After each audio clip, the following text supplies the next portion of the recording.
As the people quit buying the idols that were made, the replicas that were made of the temple of Artemis, the amulets that were being made, the charms that were being made, the little idols of the goddess Artemis that were all made by the silversmiths, people quit buying them, and there was a great uproar. They got really frustrated, and a big riot happened, and it wasn't like an emergency, but in the end, Paul ended up moving on because they kind of blaming him.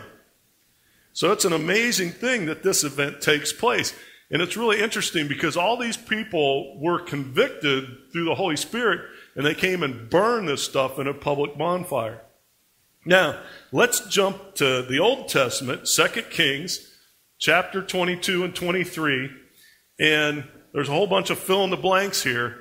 This is really interesting because there's an event in the Old Testament that really fits in with this Acts chapter 19. And I've talked about Josiah many times because he's one of the best kings that Judah ever had. Now, you remember there was Saul and David and Solomon, right? And then the kingdom split to where there was Judah and Israel. And so Josiah is a king of Judah. And he was 8 years old when he became king. Judah was 8 years old when he became king. He was a good king. And at age 26, he had the temple cleaned and remodeled. He had the temple cleaned and remodeled. And while they're doing this work, Hilkiah, the high priest, he says, I have found the book of the law in the Lord's temple. Like, they were surprised. That's not a good thing to be surprised about, right? They lost the temple Bible.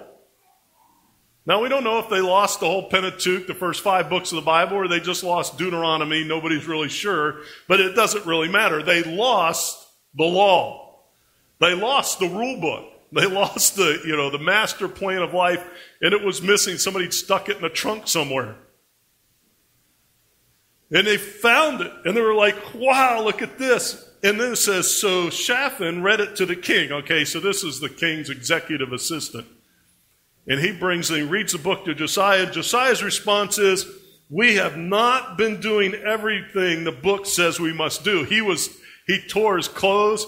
He was, upset. He was, distraught. He says, we're really messing up. He said, there's a whole lot of stuff in here we're supposed to be doing, and we're not doing it.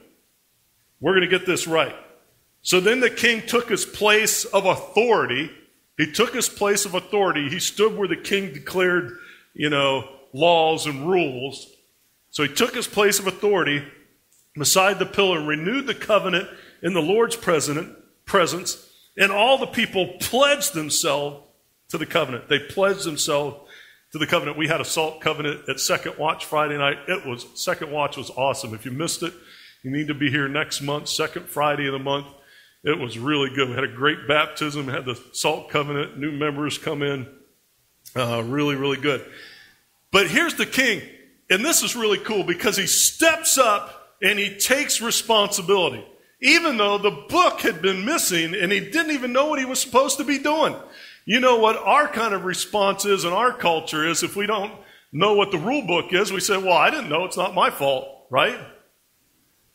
But this is a good king. He steps up and says, man, I've blown it. He didn't even know what he was messing up. But he said, I've blown it. I'm getting in here. I'm taking care of this. And so he changes the culture of the nation by saying, we're going to do what God's book says we're supposed to do. And he starts making some changes. And here's what he does. He removed from the Lord's temple all the articles that were used to worship Baal, Asherah, and all the powers of the heavens. All the powers of the heavens. And if you went to Ephesians chapter 6, we don't struggle with flesh and blood, but with the principalities, the powers of the air, those forces of darkness in the heavenly realm. So that's what they're talking about there. So we know these things are connected to what? To demonic forces. So he says, we're getting rid of all that stuff that's connected to the demonic. And the king had all these things, what? Burned outside Jerusalem. They burned them. What did they do in Acts chapter 19? They burned them. This is cool. He also tore down the living quarters of the male and female shrine prostitutes that were inside the temple of the Lord. Are you serious? The prostitutes were living where?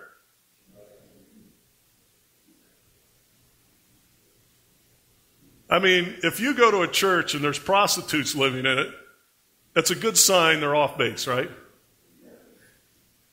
Good. They were inside the temple of the Lord. So he had the radical concept of tearing that down. He destroyed the shrines at the entrance to the gate of Joshua. Then the king defiled the altar of Topheth so that no one ever again could use it to sacrifice a son or a daughter in the fire as an offering to Molech. People are coming and burning their children to death to have favor with the god Molech. And Manasseh, who was king of Judah, who happened to be Josiah's grandfather, actually burned an heir to the throne, his first son, burned him as a sacrifice to Molech. Page 4, he removed from the entrance of the Lord's temple the horse statues that the former kings of Judah had dedicated to the sun.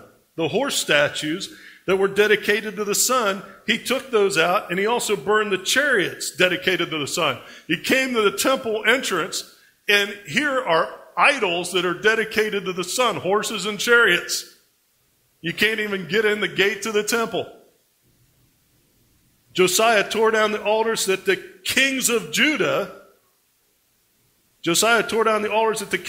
had built on the palace roof above the upper room of Ahaz. The king destroyed the altars that Manasseh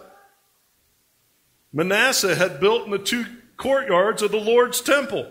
These kings are building these heathen altars and shrines in the temple, on the palace, and they've been left there, obviously, for a long time, right? Oh, this is crazy. It gets even worse. The king also desecrated the pagan shrines east of Jerusalem to the south of the Mount of Corruption, where King Solomon of Israel built shrines for Ashtoreth, the detestable goddess of the Sidonians, and for Chemosh, the detestable god of the Moabites, and for Molech, the vile god of the Ammonites. See, King Solomon, we talked about this a little last week, when he went bad, he got this lust for women in his heart, and so he would marry someone he wasn't supposed to marry from a pagan tribe, and then he would build his wife a shrine to her god so she could worship her heathen god. And this, listen, Solomon was way back here. It's been a long time. We're getting towards the end of the kings of Judah. And these things are still standing. They're still up. And so what it seems like is every once in a while some things were torn down, but most of the time they were leaving these things up. Maybe because Solomon was such a great king and so powerful, the most powerful king that Israel ever had, that they were kind of like, oh, we better not tear that down, because Solomon put it up. But Josiah's cool, man, because what does he do? This is going out. I don't care who built it. Next, the king also tore down the altar at Bethel, the pagan shrine that Jeroboam, and he was a king of Israel, Jeroboam, son of Nebat, had made when he caused Israel to sin. Then Josiah demolished all the buildings at the pagan shrines in the towns of Samaria. They had been built by various kings of Israel. Various kings of Israel made the Lord very angry. And Josiah also got rid of the mediums and the psychics and the household gods and the idols. So now what's he doing? He's going in people's houses. Can you imagine the king's guards show up? Got any Molechs in there? Got any Baals in there? Got any Ashtoreth poles in there?